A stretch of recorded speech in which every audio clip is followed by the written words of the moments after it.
They say paranoia is just good sense in marriage. I learned that the hard way, watching my wife Olivia apply lipstick she'd never worn for me while humming a tune I'd never heard her sing.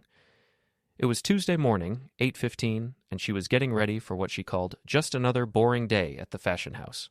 Before we dive deeper into this story, I have one small request. Please subscribe, drop a like, comment, and hit that hype button to boost this channel so more people can discover these incredible Reddit stories. Right? And I'm just another boring tech entrepreneur who happened to build a $40 million software company from my garage. You're staring at him, Olivia said, catching my reflection in her vanity mirror. At 39, she still had that effortless elegance that made heads turn at Boston's finest restaurants. Today, though, something was different. The lipstick was Chanel Rouge. I knew because I'd bought her every shade except this one. Just admiring my beautiful wife, I replied, keeping my voice light. New lipstick? This old thing? I've had it forever. She capped the tube and dropped it into her Hermes bag, another item I didn't remember buying.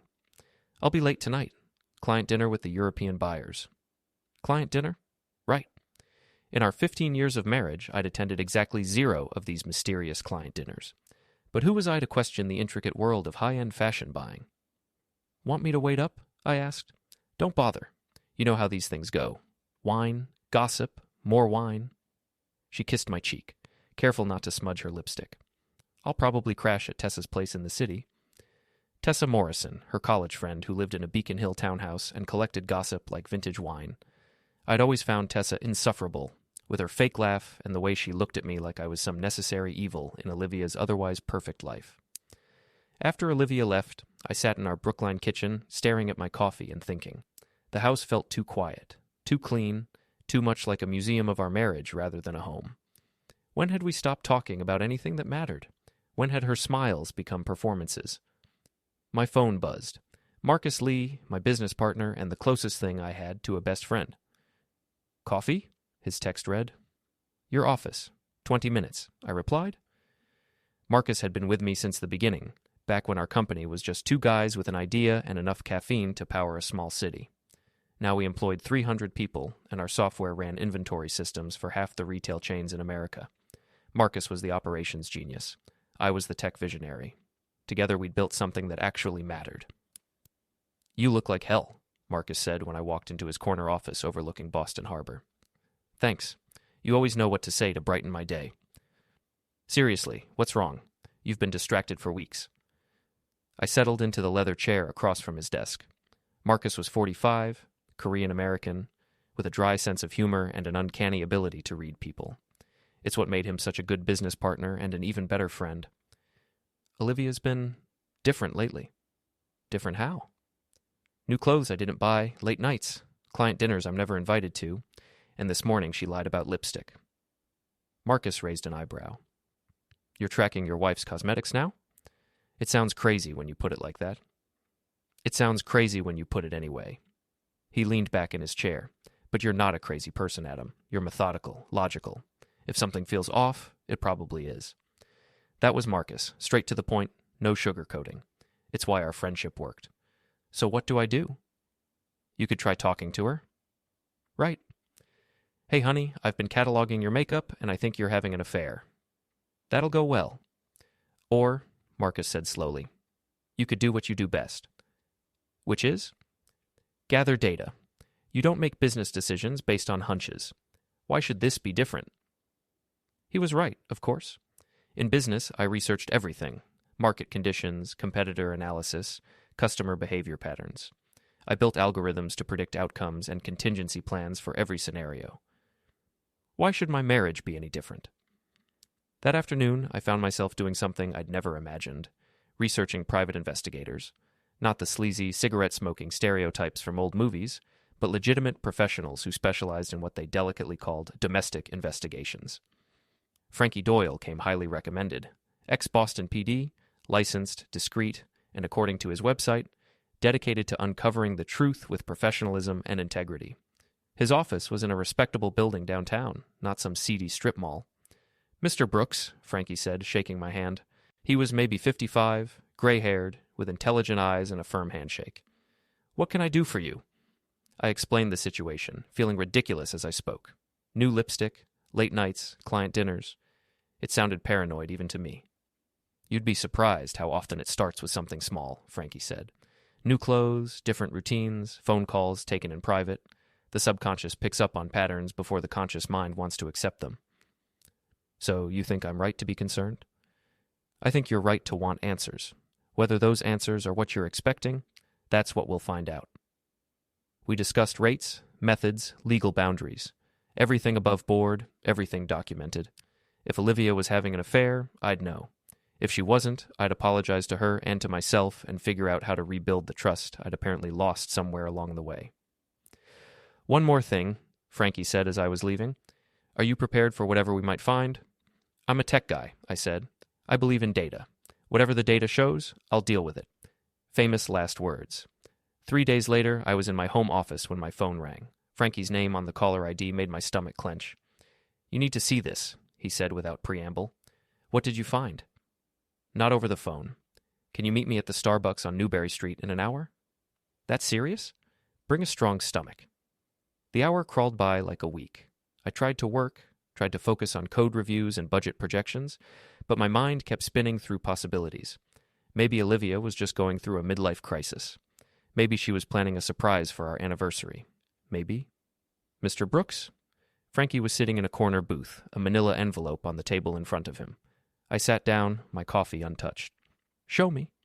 He opened the envelope and slid out a series of photographs. The first showed Olivia walking into the Four Seasons Hotel downtown, laughing with a man I didn't recognize. He was tall, well-dressed, with the kind of easy confidence that came from never having to work for anything. Who is he? Danny Harper. That's what he's calling himself this week anyway. This week? Frankie slid out another photo. Olivia and Danny in the hotel bar, sitting close, her hand on his arm. In the next photo, he was slipping something small and shiny onto her finger. Must be the new Apple Watch, I said, my voice sounding strange in my own ears. Or a midlife crisis. There's more, Frankie said gently. The final photo showed them leaving the hotel together, Olivia looking like she'd won the lottery. Her face was radiant in a way I hadn't seen in years, maybe ever. How long? I asked. Based on what I've observed, at least 3 months, probably longer. 3 months. While I'd been working late to secure our future, she'd been building one with someone else. There's something else you should know about Mr. Harper, Frankie said. He's not exactly what he appears to be. Meaning? Meaning I ran a background check. Danny Harper has had at least 4 different identities in the past 5 years. He runs cons, investment schemes, real estate scams, romance fraud. Your wife isn't his first mark. The words hit me like a physical blow. Not only was Olivia cheating, she was being played by a professional. Are you going to tell her? Frankie asked. I stared at the photos, my mind already working through the implications, the possibilities, the moves and countermoves. Olivia had made her choice. Now I'd make mine. No, I said finally. I'm going to do something better. Frankie raised an eyebrow. Such as? I'm going to give them exactly what they deserve. The lottery was rigged, and I was about to collect the prize. The thing about being married to someone for 15 years is that you learn their patterns. Olivia thought she was being clever, but I could read her tells like lines of code. The way she checked her phone constantly but angled it away from me. How she'd started showering immediately after coming home from her client dinners. The careful way she spoke about her day, editing out details in real time. If she wanted to play games, I'd show her how a tech entrepreneur approaches problem solving. First step, information gathering. I spent the next week documenting everything. Olivia's schedule, her excuses, the times she left and returned. I installed a GPS tracker on her BMW, perfectly legal since both our names were on the registration. I also started paying attention to her friends, particularly Tessa and Renee, who seemed to be her primary enablers. The picture that emerged was both pathetic and infuriating. She's having the time of her life, I told Marcus over lunch at our usual spot in the financial district. Meanwhile, I'm the boring husband who pays for her lifestyle while she plays house with a con artist. You're sure about the con artist part? Frankie did a deep dive. Danny Harper, if that's even his real name, has been running romance scams across 3 states. Fake investment opportunities, luxury rental schemes, the works. He targets wealthy, lonely women and bleeds them dry. But Olivia isn't lonely. She's married to you. Apparently that's the same thing. Marcus studied my face. What are you planning, Adam? Nothing illegal. Nothing that could come back to bite me. But Danny and Olivia have made some assumptions about what kind of man I am. They think I'm the boring, predictable husband who'll roll over when he finds out. They're about to learn otherwise. Be careful. Revenge has a way of consuming people. This isn't revenge, I said. It's justice. There's a difference. That afternoon, I met with Samantha Brandt, the best divorce attorney in Boston. Her office in the Prudential Tower commanded a view of the entire city, and her reputation for protecting her clients' interests was legendary. Adultery is still grounds for divorce in Massachusetts, she said, after I explained the situation. But more importantly, if we can prove fraud or conspiracy to defraud, it could void the prenuptial agreement's limitations. What kind of fraud? If your wife is helping this Harper character target you for a con, that changes everything. Instead of being entitled to spousal support, she could be facing criminal charges. Interesting. Very interesting. For now, Samantha continued, I'd recommend quietly protecting your assets. Transfer funds to accounts she doesn't have access to. Document everything. And whatever you do, don't let on that you know. How long do I have? Depends on their timeline. But based on what you've told me about Harper's pattern, he'll want to move fast. Con artists don't like extended engagements. That evening, I was in my home office when I heard Olivia's key in the front door. It was past midnight, another client dinner that had run late. Adam? She called softly. Are you awake? In here, I replied, not looking up from my laptop. She appeared in the doorway, still in her coat, looking slightly disheveled. Her makeup was smudged, and there was a glow about her that made my stomach turn. Working late again? She asked. New client presentation. You know how it is. You work too hard. She came over and kissed the top of my head, and I caught a whiff of unfamiliar cologne mixed with her perfume. I'm going to shower and head to bed. How was dinner? Boring, just contracts and delivery schedules. Nothing you'd find interesting. Try me. She paused, and I could practically see her brain scrambling for details. Oh, you know, European fashion houses are so particular about their requirements. Anyway, I'm exhausted. Good night. After she left, I opened a new browser window and started researching Danny Harper's known associates. If Frankie was right about his MO, Danny would have a network of people helping him run cons.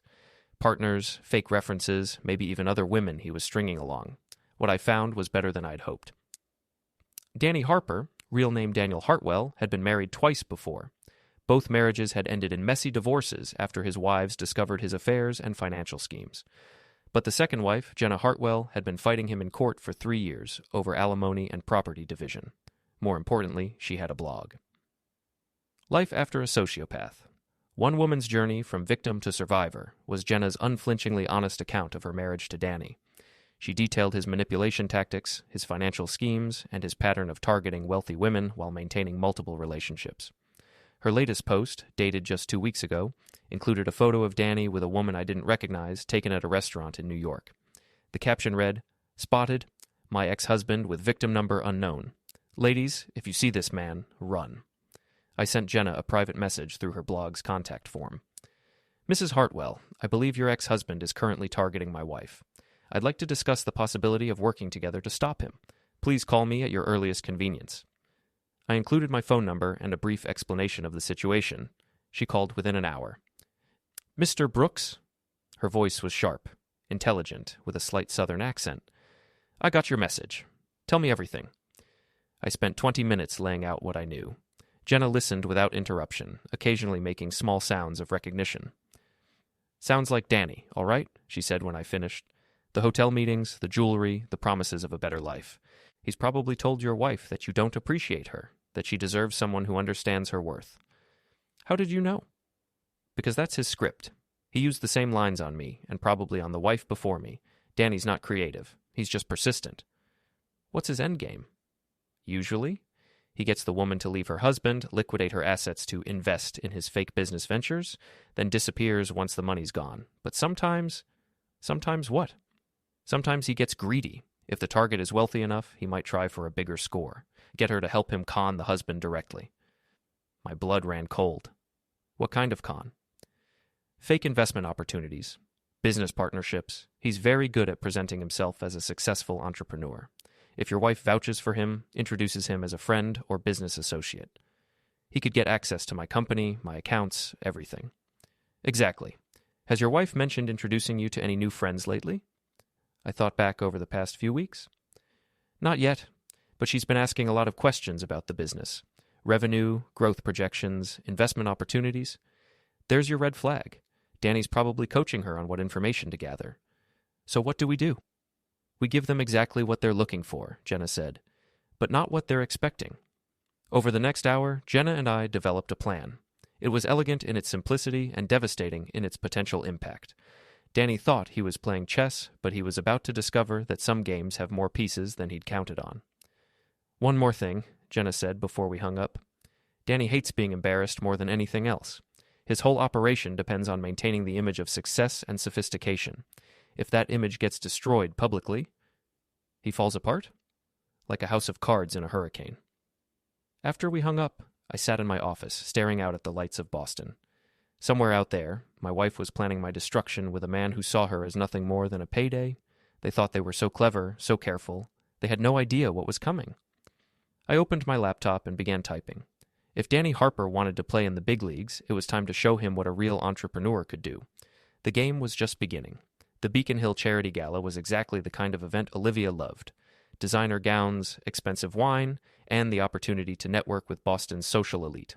It was also the perfect venue for what I had planned. "You look beautiful tonight," I told Olivia as we walked into the Four Seasons ballroom. She was wearing a new Valentino dress I'd never seen before, along with diamond earrings that definitely weren't from me. "Thank you," she said, but her attention was already elsewhere, scanning the crowd. "I think I see some of the European buyers from work. I should go say hello." "Of course. I'll find the bar." We separated, and I watched her glide through the crowd with practiced ease. She'd always been good at working a room, making connections, charming potential clients. Tonight, those skills would work against her. I found Marcus near the silent auction tables, examining a weekend package to Martha's Vineyard. "Everything ready?" he asked quietly. "Jenna's in position. The photographer knows what to do, and our friend Danny should be making his entrance right about now." As if on cue, I spotted Danny Harper near the main entrance. He looked every inch the successful businessman in his perfectly tailored tuxedo, confident smile, and expensive watch. He was exactly the kind of man who belonged at an event like this, which was precisely the problem. "There he is," I murmured to Marcus. "Handsome devil, I'll give him that. I can see why Olivia fell for the act." The act is about to get a lot more complicated. I'd spent 2 weeks setting up tonight's performance. It had required calling in favors, making donations, and carefully orchestrating a series of seemingly coincidental events.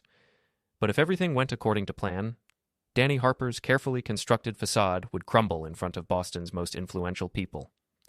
The first domino fell when Danny approached the registration table. I watched from across the room as he handed over his invitation, a perfectly forged document that Jenna had helped me create. The volunteer at the table, a society matron named Mrs. Whitmore, smiled politely as she checked his name against the guest list. "I'm sorry, Mr. Harper, but I don't see you on our list. Are you perhaps a guest of one of our sponsors?" "There must be some mistake," Danny said, his smile never wavering. "I'm with Meridian Capital. We're one of the platinum sponsors." Mrs. Whitmore checked again, her frown deepening. "I'm not seeing Meridian Capital on our sponsor list either. Perhaps you could." "Is there a problem here?" I appeared at Danny's elbow, my own smile perfectly calibrated to suggest helpful concern rather than recognition. "Oh, Mr. Brooks." Mrs. Whitmore's face lit up. "How wonderful to see you. This gentleman seems to have some confusion about his invitation." "I'm sure we can sort this out," I said, extending my hand to Danny. "Adam Brooks. I don't believe we've met." Danny shook my hand, his grip firm and confident. Up close, I could see why Olivia had fallen for him. He had the kind of easy charm that came naturally to successful con artists, warm eyes, perfect teeth, and the ability to make you feel like the most important person in the room. "Danny Harper, Meridian Capital. Perhaps there's been some mix-up with our registration." "Meridian Capital," I repeated thoughtfully. "Investment firm. At a boutique wealth management. We specialize in high-net-worth clients." "Interesting. I'm always looking for new investment opportunities for my company's portfolio. Perhaps we could chat later?" Danny's eyes lit up with predatory interest. "I'd be delighted," Mrs. Whitmore cleared her throat. "About the invitation issue, put Mr. Harper down as my guest," I said magnanimously. "I'm sure it's just a clerical error." "That's very generous of you," Danny said. "I'll have to find a way to repay the favor." "I'm sure you will." As we walked into the ballroom together, I could see Danny's mind working. He thought he'd just landed the perfect mark, a wealthy tech entrepreneur who'd practically invited himself to be conned. What he didn't realize was that he'd just walked into a carefully constructed trap. "Beautiful event," Danny said, accepting a glass of champagne from a passing waiter. I assume you're a regular supporter? My company has been involved with the charity for several years. We believe in giving back to the community. Admirable. What kind of business are you in? Software development. We provide inventory management systems for retail chains. Not the most glamorous work, but it pays the bills. Danny nodded, filing away the information. I could practically see him calculating potential profit margins. And your wife? Is she here tonight? Olivia's around somewhere. She works in fashion, so she knows a lot of the people here. You might have seen her, tall, blonde, stunning in a Valentino dress. Danny's poker face was excellent, but I caught the slight tightening around his eyes. I don't think I've had the pleasure. I'll have to introduce you later. She's always interested in meeting new people. We continued our conversation for another 10 minutes, with Danny subtly probing for information about my business and personal finances. He was good. I had to give him that. His questions felt natural, conversational, like the normal small talk you'd expect at a charity event. What he didn't know was that I was feeding him carefully crafted lies designed to make me look like the perfect target. Successful but not too sophisticated about investments. Wealthy but slightly bored with my current portfolio. Married but perhaps not entirely happily. You know, Danny said eventually, I should probably mingle a bit more, but I'd love to continue our conversation. Perhaps we could set up a lunch meeting next week. I'd like that. Let me give you my card. We exchanged business cards, and Danny melted back into the crowd. I watched him go, then checked my watch. Phase 1 complete. Time for Phase 2. I found Olivia near the auction tables, chatting with Tessa and Renee. All three women looked slightly flushed with excitement, and I could guess why. There you are, Olivia said as I approached. I was wondering where you'd disappeared to. Networking. You know how these events are. Everyone wants to talk business. Ladies, I nodded to Tessa and Renee, you all look lovely tonight. Thank you, Adam, Tessa simpered. We were just telling Olivia how lucky she is to have such a successful husband. I'm the lucky one, I said, putting my arm around Olivia's waist. She stiffened slightly at the contact. Speaking of which, I just met an interesting gentleman at the registration table. Investment banker named Danny Harper. Very charming fellow. I felt Olivia's sharp intake of breath, but her expression remained perfectly composed. Harper, Renee mused. I don't think I know the name. Meridian Capital, I continued. He seemed very knowledgeable about wealth management. Olivia, you might find him interesting from a business perspective. Oh? Olivia's voice was carefully neutral. He mentioned that he specializes in working with couples to optimize their investment strategies. Apparently, a lot of wealthy families aren't maximizing their potential returns. This was pure fiction, of course, but I could see the wheels turning in Olivia's head. Danny had probably told her something similar, that I wasn't managing our money properly, that there were opportunities I was missing. That sounds interesting, she said. I thought so too. In fact, I invited him to lunch next week. Maybe you'd like to join us? Olivia's face went pale beneath her makeup. I might be busy? Nonsense, Tessa interjected. You're always complaining about not being included in Adam's business discussions. This sounds like the perfect opportunity. Tessa's right, I said. You have such good instincts about people, Olivia. I'd value your opinion on whether Mr. Harper is someone we should be doing business with. Before Olivia could respond, a commotion near the entrance caught our attention. A woman in an elegant black dress was arguing with security, her voice carrying across the ballroom despite the background music and conversation. I have every right to be here, the woman was saying. I'm a member of the board of directors. It was Jenna Hartwell, right on schedule. Excuse me, I said to the group. I should see what's happening. I walked toward the entrance, with Olivia and her friends following at a discreet distance. As I got closer, I could see Danny near the bar, his face frozen in shock as he recognized his ex-wife. Mrs. Hartwell, I called out, as if I'd just recognized her. Jenna Hartwell? Jenna turned toward me, her face lighting up with apparent recognition. Adam Brooks, what a wonderful surprise. You two know each other? The security guard asked, looking confused. Mrs. Hartwell is a valued business associate, I said smoothly. There must be some mistake about her invitation. No mistake, Jenna said, her voice carrying clearly across the now quiet ballroom. I'm here to expose a fraud. She pointed directly at Danny, who was now trying to edge toward the exit. That man is Daniel Hartwell, my ex-husband. He's a con artist who preys on wealthy women, and he's been using fake identities to gain access to events like this. The ballroom erupted in whispers and gasps. Danny's face had gone white, but he was still trying to maintain his composure. "I'm afraid there's been some misunderstanding," he said, his voice carrying across the room. "I don't know this woman." "Really?" Jenna pulled out her phone and held up a photo. "Then explain this wedding picture from 2018, or this court document from our divorce proceedings, or this police report from when you emptied our joint accounts and disappeared."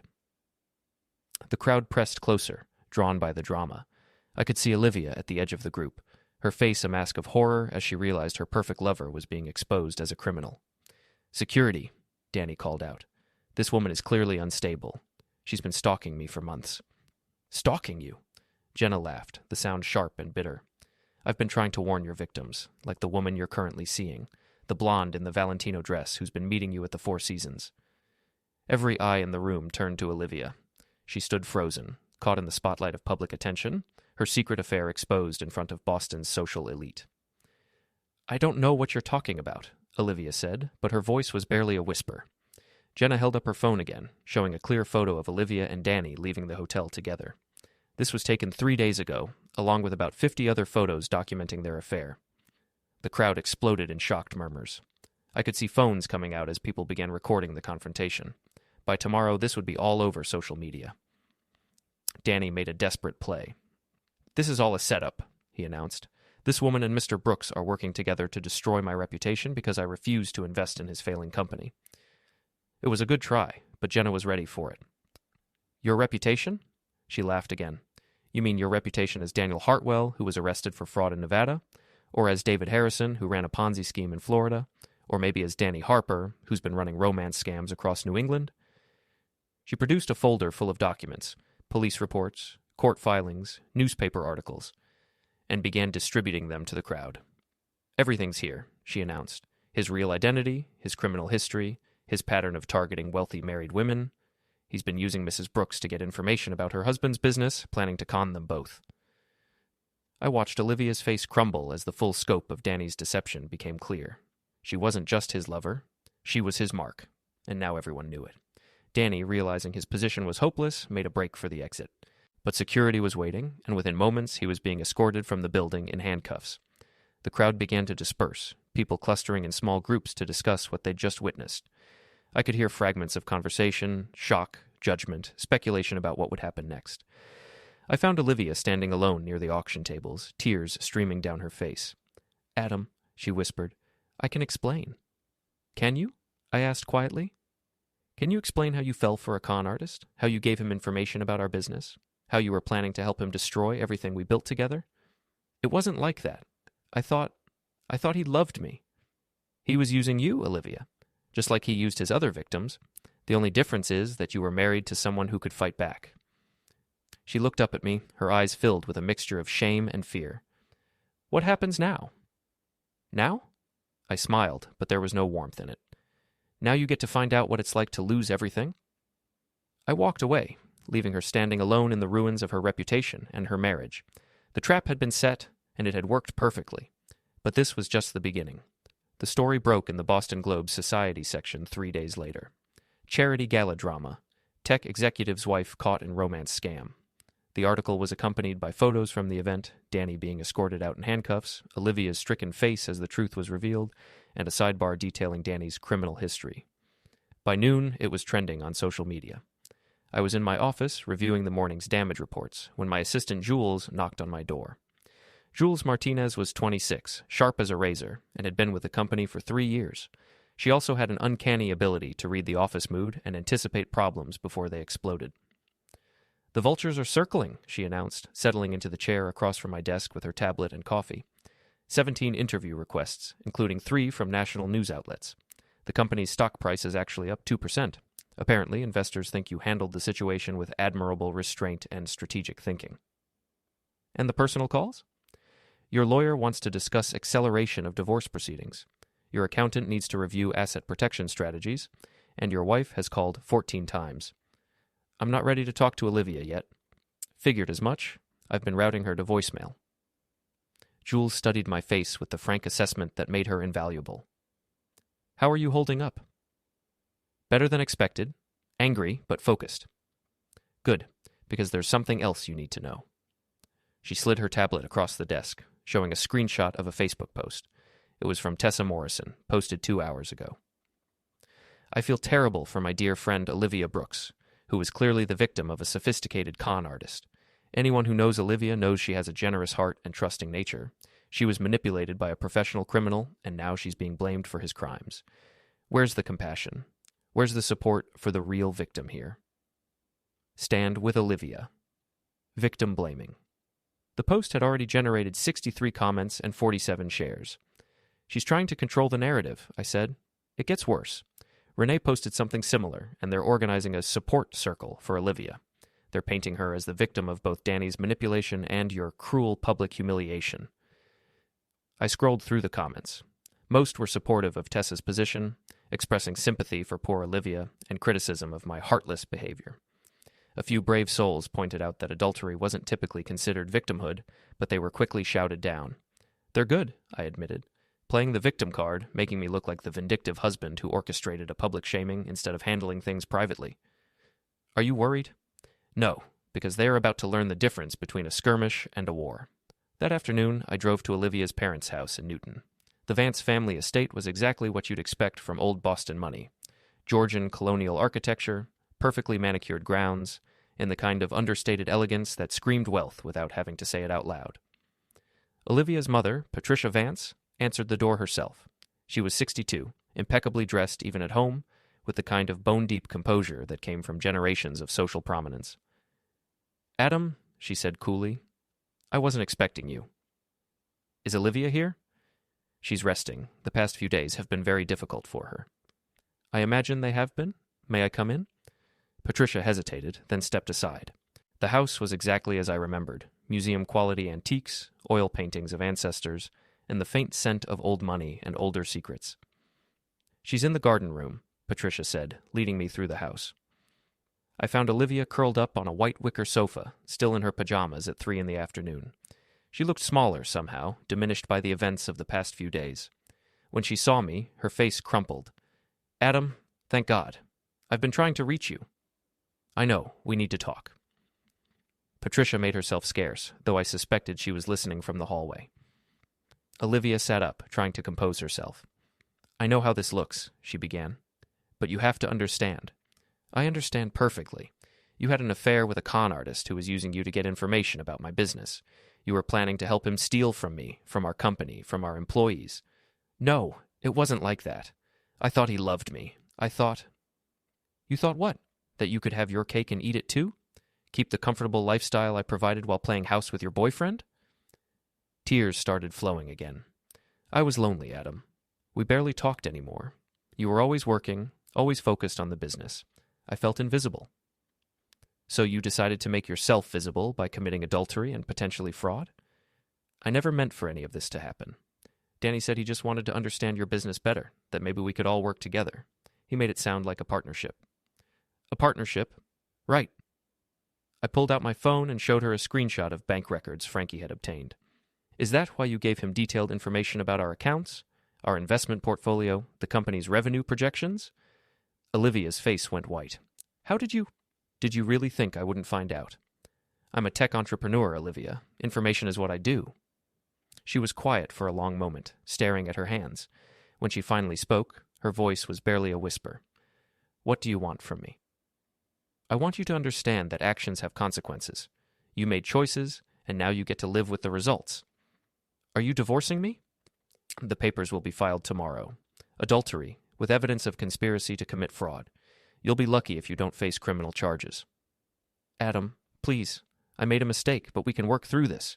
We can go to counseling, start over." "Start over?" I stood up, my voice rising. "You were planning to destroy me, Olivia, to steal everything I've worked for and hand it over to a criminal. And now you want to start over?" "I wasn't going to steal anything. Danny said he could help us invest better, make more money. Danny said a lot of things. He also said he loved you, right up until the moment he was arrested for fraud." The cruelty of it hit home, and Olivia dissolved into sobs. Part of me felt sorry for her. She really had been manipulated by a professional. But the larger part, the part that had spent 3 sleepless nights thinking about how close I'd come to losing everything, felt nothing but cold satisfaction. "The prenup is void due to adultery," I continued. "You'll get nothing from the divorce except what the court mandates for basic support. The house, the cars, the investment accounts, all of it stays with me." You can't do this to me. I'm your wife. You were my wife. Now you're just another one of Danny Harper's victims. I left her crying in her mother's garden room and drove back to the city. There was still work to do. That evening, I met Jenna Hartwell for dinner at a quiet restaurant in Cambridge. She looked different in civilian clothes, younger, more relaxed, though there was still a hardness around her eyes that spoke to everything she'd been through. "How did it feel?" she asked after we'd ordered. "Better than I expected. Worse than I hoped. The guilt will pass. Trust me on that." "Do you think she really didn't know what Danny was planning?" Jenna considered the question. "Probably not the full extent. Danny's good at compartmentalizing information, making each person feel like they're special, like they're in on the secret, but she knew enough. Enough for what? Enough to know she was betraying you. Enough to know that what she was doing was wrong. The rest is just details." Our food arrived, and we ate in comfortable silence for a while. Finally, Jenna spoke again. "What's next?" "Danny's facing fraud charges in 3 states now. The FBI is looking into his other schemes. He'll be in prison for a long time. And Olivia? Divorced, disgraced, and dependent on her parents' charity.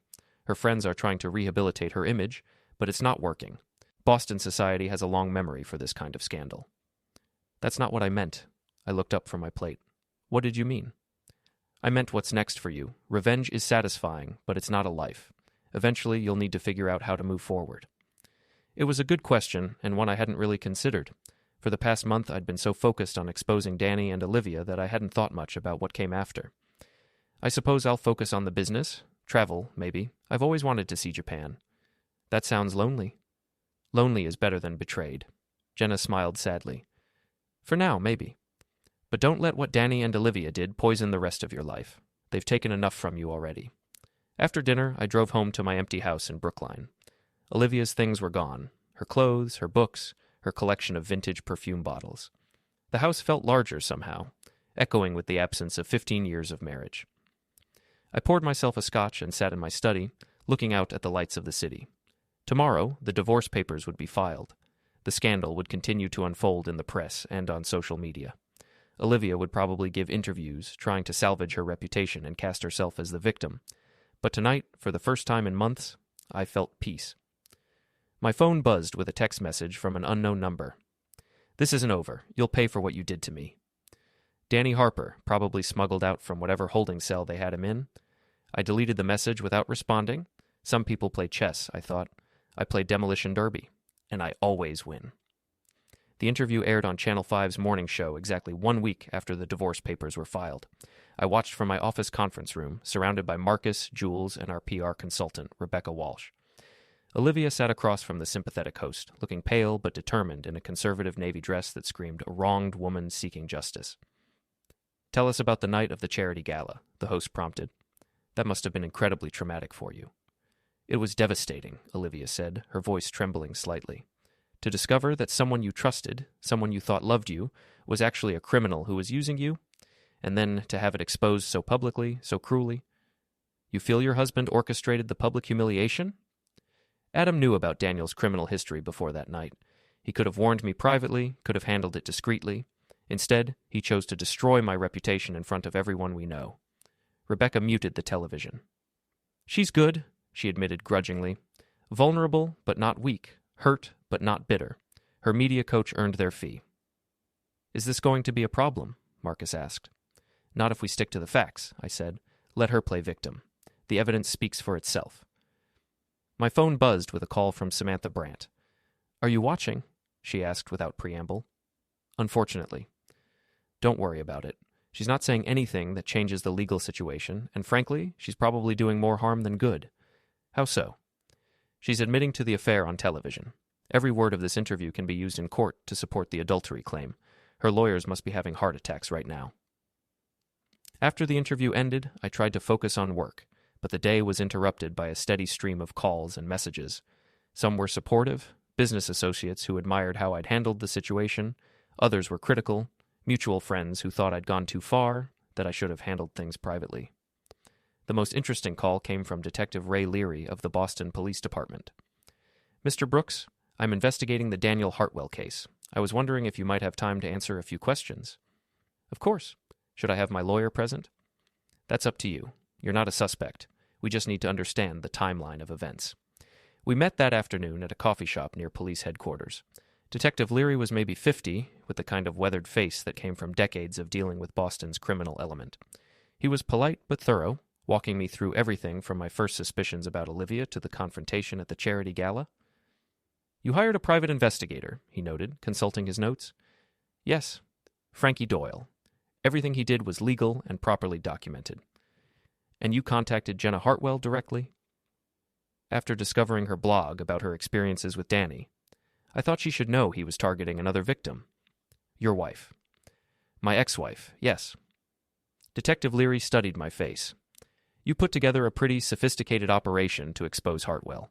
The forged invitation, the coordination with Mrs. Hartwell, the timing of the confrontation." "I'm a tech entrepreneur, Detective. I solve problems systematically." "Some might say you took the law into your own hands." "I exposed a criminal who was defrauding multiple victims. If that's taking the law into my own hands, then I'm guilty as charged." The detective smiled slightly. "Hartwell's lawyer is claiming you and Mrs. Hartwell conspired to frame his client. Says the whole thing was a setup to cover up your own marital problems. Danny Harper is facing fraud charges in 3 states, with evidence going back 5 years. I didn't create that criminal history." "No, you didn't." Detective Leary closed his notebook. "For what it's worth, Mr. Brooks, I think you did the right thing. Hartwell was a predator, and he would have kept victimizing people if someone hadn't stopped him. But be careful. Men like Hartwell have long memories and dangerous friends. Watch your back." That evening, I was working late in my home office when the doorbell rang. It was past 9 o'clock, and I wasn't expecting anyone.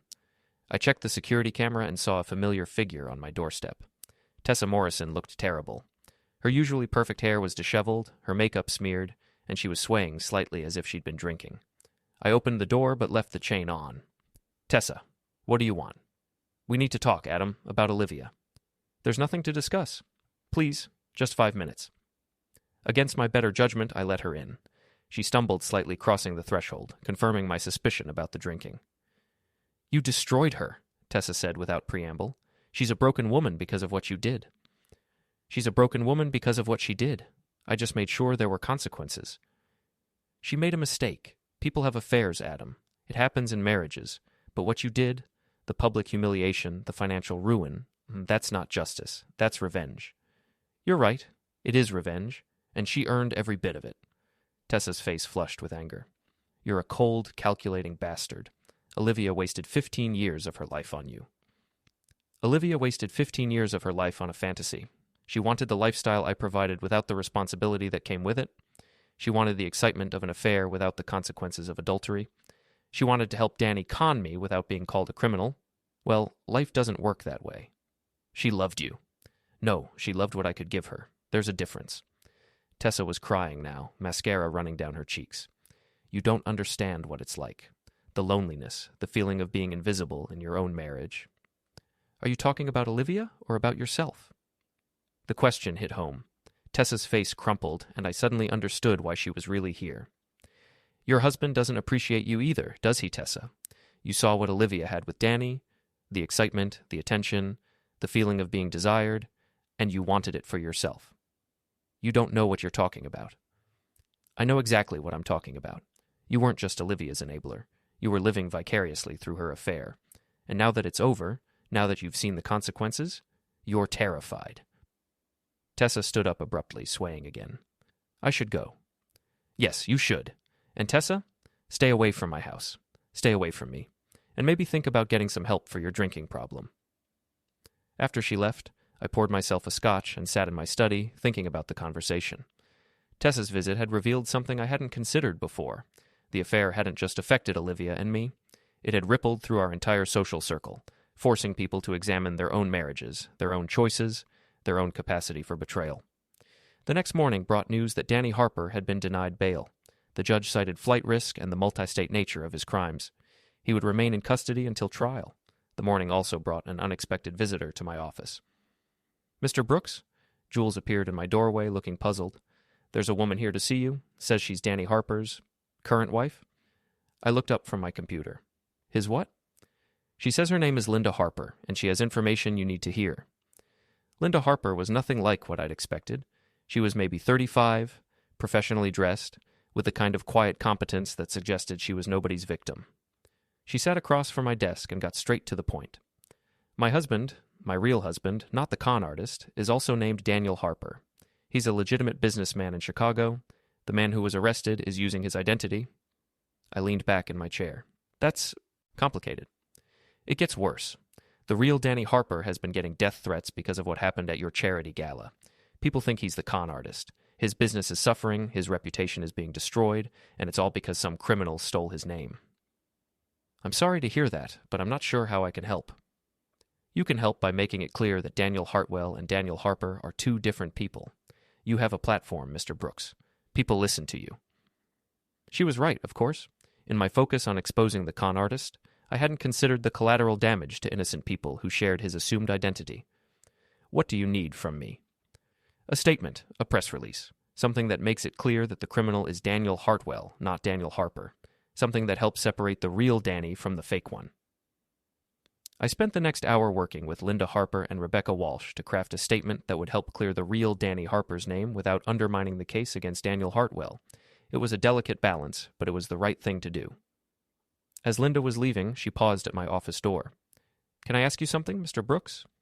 Sure. Was it worth it? The revenge, I mean? Did it make you feel better? It was the same question Jenna had asked, and I still didn't have a good answer. Ask me in a year, I said. That afternoon I was reviewing quarterly reports when Jules burst into my office without knocking. You need to see this, she said, holding up her phone. It's all over Twitter. The video was shaky, clearly shot on a phone, but the audio was crystal clear. It showed Olivia and Renee sitting in what looked like a restaurant, apparently unaware they were being recorded. The whole victim thing is working, Olivia was saying. People are starting to feel sorry for me. Adam's looking like the villain. Good, Renee replied. He deserves everything he gets. Humiliating you like that was unforgivable. I just need to keep playing the wounded wife angle for a few more weeks. Then I can start dating again without looking like a slut. What about the money situation? My lawyer thinks we can challenge the prenup, claim duress or something. Adam might be smart, but he's not the only one who can play games. The video ended with both women laughing. How many views? I asked. 50,000 and climbing. Someone recorded them at lunch and posted it anonymously. It's being retweeted by everyone who saw Olivia's TV interview. I watched the video again, feeling a mixture of satisfaction and sadness. Olivia had just destroyed any sympathy she might have gained from her media appearances. But more than that, she'd revealed who she really was. Not a victim, but a calculating manipulator who saw her own adultery as just another game to be won. My phone rang. Samantha Brandt. Please tell me you didn't have anything to do with that video, she said. I didn't even know it existed until 5 minutes ago. Good, because it just made our case bulletproof. Your ex-wife just admitted on camera that her victim routine is an act and that she's planning to challenge the prenup in bad faith. So what happens now? Now we go for the throat. I'm filing a motion to dismiss her challenge to the prenup based on this video evidence. The judge is going to take one look at this and throw her case out of court. After we hung up, I sat in my office watching the view counter on the video climb higher and higher. By evening, it would have millions of views. Olivia's reputation, already damaged, would be completely destroyed. I should have felt triumphant. Instead, I felt empty. Jenna had been right. Revenge was satisfying, but it wasn't a life. And I was starting to wonder what came next. The courthouse steps were crowded with reporters when I emerged from the final divorce hearing. The judge had taken exactly 7 minutes to review the video evidence and dismiss Olivia's challenge to the prenuptial agreement. She would receive the minimum spousal support required by law, enough to survive, but nowhere near enough to maintain the lifestyle she'd grown accustomed to. Mr. Brooks, a reporter shoved a microphone in my face. How do you feel about the judge's decision? Justice has been served, I said simply. My ex-wife committed adultery and conspired with a criminal to defraud me. The court has recognized that actions have consequences. Do you have any message for Mrs. Brooks? I paused, looking directly into the camera. I hope she learns from this experience and makes better choices in the future. It was more charitable than she deserved, but I was done being the villain in this story. Marcus was waiting for me in the parking garage. How does it feel to be officially single again? Expensive, but worth it. We drove back to the office in comfortable silence. The past 6 months had been a whirlwind of legal proceedings, media attention, and business growth. Ironically, the scandal had been good for the company. Our story of the wronged entrepreneur who fought back against fraud had resonated with customers and investors alike. Revenue was up 30%, and we just signed our biggest contract ever. So, what now? Marcus asked as we pulled into the office parking lot. Now we get back to work. We've got that presentation to the Japanese consortium next week, and the new inventory management system needs to be ready for beta testing. I meant what now for you personally, Adam. The divorce is final, Danny's in prison, Olivia's been publicly humiliated. Your revenge is complete. What's next? It was a good question, and one I'd been avoiding for months. That evening, I was working late in my office when Jules knocked on my door. "There's someone here to see you," she said. "She doesn't have an appointment, but she says it's important." "Who is it?" "Your ex-wife." I looked up from my computer. "Tell her I'm busy." "She says she'll wait. She's been sitting in the lobby for 2 hours." I sighed. "Fine. Send her in. But stay close in case I need you to call security." Olivia looked terrible. She'd lost weight, her clothes were off the rack instead of designer, and there were dark circles under her eyes that makeup couldn't quite hide. She sat across from my desk like a supplicant seeking an audience with the king. "Thank you for seeing me," she said quietly. "What do you want, Olivia?" "To apologize, and to ask for your forgiveness." I leaned back in my chair. "You're about 6 months too late for that." I know I don't deserve it. But I need to say this, for my own peace of mind, if nothing else. "Go ahead." She took a shaky breath. "I was wrong. About everything. The affair, the lies, helping Danny get information about your business. I was selfish and stupid, and I nearly destroyed everything you'd worked for. Yes, you were. And yes, you did. I don't expect you to forgive me. I just wanted you to know that I understand what I did, and I'm sorry. Are you? Or are you just sorry you got caught?" She flinched as if I'd slapped her. "I deserve that. I deserve all of it. The divorce, the public humiliation, losing everything. I made my choices." "Yes, you did." We sat in silence for a long moment. Finally, Olivia spoke again. "Can I ask you something?" "What?" "Did you ever love me? Really love me, I mean. Not just the idea of being married or having a partner for business functions, but me specifically." It was a fair question, and one I'd been asking myself. "I thought I did," I said finally. "But looking back, I think I loved the version of you that I wanted you to be. The loyal wife, the supportive partner, the woman who would stand by me no matter what. I never really saw who you actually were." And who was I, actually? Someone who was fundamentally unhappy with her life, but unwilling to do the hard work of changing it. Someone who wanted excitement and passion, but wasn't willing to risk security for it. Someone who thought she could have everything without paying the price for anything. Tears were streaming down her face now. "That's harsh, but accurate." She nodded, wiping her eyes with a tissue from her purse. "What about you? Are you happy now?" "I'm successful. I'm respected. I've proven that nobody can betray me without consequences." "That's not what I asked." She was right. Success wasn't the same thing as happiness, and revenge wasn't the same thing as peace. "I don't know," I admitted. "I've been so focused on winning this war that I haven't thought much about what comes after victory. Maybe that's something we both need to figure out." After she left, I sat in my office staring out at the lights of Boston. The city looked the same as it had 6 months ago, but everything else had changed. I was divorced, vindicated, and completely alone. My phone buzzed with a text from Jenna Hartwell. "Saw the news about the final hearing. Congratulations. Dinner to celebrate?" I stared at the message for a long time before responding. "Yes, but let's talk about the future, not the past." "Deal. I know a great place in the North End. Tomorrow at 8? "Perfect." The next evening, I met Jenna at a small Italian restaurant tucked away on a side street in Boston's Little Italy. She looked different, softer somehow, less like a woman at war and more like someone ready to move forward. "So," she said after we'd ordered wine, "how does it feel to have won completely?" "Empty," I said without hesitation. I thought victory would feel better than this. "It always does at first. The satisfaction of seeing your enemies defeated, of proving you were right, of showing the world that you're not someone to be messed with. But then what? Then you realize that revenge is a finite game. It has a beginning, middle, and end. But life is an infinite game. It just keeps going." We talked for hours about our marriages, our divorces, our plans for the future. Jenna was thinking about writing a book about her experience with Danny. I was considering selling my company and starting something new, maybe in a different city. "You know what's funny?" Jenna said as we were finishing dessert. "Danny probably thinks he won." "How do you figure that?" He destroyed 2 marriages, caused immeasurable pain, and walked away with the satisfaction of knowing he'd gotten under our skin.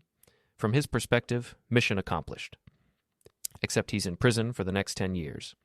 True, but he's probably already planning his next con, his next set of victims. Men like Danny don't learn from consequences. They just adapt to them. It was a sobering thought. So what do we do with that? I asked. We don't let him win posthumously. We don't let what he did define the rest of our lives. We move forward, find new happiness, prove that we're stronger than his attempts to destroy us. As I walked Jenna to her car, I realized something had shifted. For the first time in months, I was thinking about the future instead of the past, about possibilities instead of revenge, about what I wanted to build instead of what I wanted to tear down. Same time next week? Jenna asked. I'd like that. 3 months later, I was cleaning out my desk when Jules appeared in my doorway with a newspaper. You need to see this, she said, holding up the business section of the Boston Globe. The headline read, Tech Entrepreneur Sells Company for $200 million of plans new venture in Silicon Valley. They got the details right, I said, scanning the article, though I wish they'd left out the part about the divorce. It's part of your story now, the brilliant businessman who fought back against betrayal and won. Is that how people see it? It's how everyone sees it. You're a legend, Adam, the guy who proved that nice guys don't have to finish last.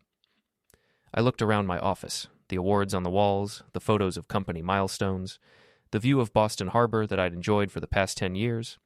Tomorrow, it would all belong to someone else. Any regrets? Jules asked. About selling the company? No. About everything else? I shrugged. Some, but regrets are just data about what to do differently next time. My phone rang. Jenna. Are you ready for this? She asked. As ready as anyone can be for starting over at 43. That's the beauty of starting over. You get to use everything you've learned to build something better.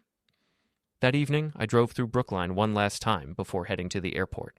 The house I'd shared with Olivia had been sold, the proceeds split according to the divorce decree. She'd gotten her share and moved to Florida, where she was reportedly working as a sales associate at a department store. No more designer clothes, no more charity galas, no more lifestyle funded by someone else's success. I felt no satisfaction in her reduced circumstances. If anything, I hoped she was finding some measure of peace. My flight to San Francisco was delayed, giving me time to think about the past year. I'd set out to destroy the people who had betrayed me, and I'd succeeded beyond my wildest expectations. Danny was in prison, Olivia was disgraced and financially ruined, and I was richer and more respected than ever. But Jenna had been right about revenge being a finite game. The satisfaction was temporary, the victory hollow. What mattered now was what came next. As the plane finally took off, I looked down at Boston growing smaller below me. Somewhere down there, Olivia was probably watching the same sunset, maybe wondering what her life would have been like if she'd made different choices. Somewhere else, Danny was sitting in a prison cell, probably planning his next con. And here I was, flying toward a new life, carrying the lessons of the old one but not its bitterness. I opened my laptop and started typing. Chapter 1. Building Something New. It was time for the next story to begin. The plane banked west toward the setting sun, toward Silicon Valley, toward whatever came next. I'd had my revenge, complete and total. I'd proven that actions have consequences, that betrayal has a price, that some games have more pieces than the players realize. But more importantly, I'd learned that winning isn't the same as living, and that the best revenge isn't destruction. It's building something so much better that the past becomes irrelevant. 6 months later, my new company's IPO made headlines across the tech world. The business press called it the most successful startup launch in Silicon Valley history. Jenna's book became a bestseller. We were both building new lives, better lives, lives defined by what we'd created rather than what we'd survived. And somewhere in a minimum security prison in Massachusetts, Danny Harper was probably reading about our success and realizing that his greatest con had been on himself, believing that destroying other people's happiness would somehow create his own. Some people play chess, some play demolition derby.